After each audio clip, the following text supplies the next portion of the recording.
আজকে আবার চলে এসেছি নতুন একটি ভিডিও নিয়ে। আজ যা যা খেয়েছি তা শেয়ার করছি। প্রথমে আমি খেয়ে নিচ্ছি ডালের ভর্তা। মসুর ডালের ভর্তাটা অনেক বেশি মজা হয়েছিল। আলহামদুলিল্লাহ, এটা দিয়ে খাওয়ার পর নিয়েছি লাউ বিচির ভর্তা।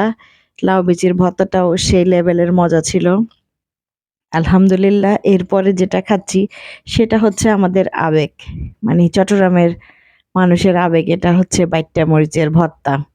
বিশ্বাস করেন সেই লেভেলের মজা হয়েছে, আমি ভয়েস দিতে গিয়ে আমার জিভে জল চলে আসছে।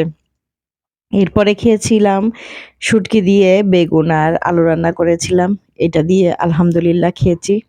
এরপরে আবার অল্প করে ভাত নিয়ে নিয়েছি। এরপরে খেলাম ইলিশ ভাজা, সাথে ছিল ইলিশ মাছের তেলের সঙ্গে দিয়ে ভাজা মরিচ।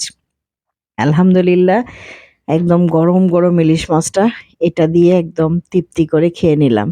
আলহামদুলিল্লাহ, আল্লাহ রব্বুল আলামিন আমার রিজিকে এতটুকুই রেখেছেন।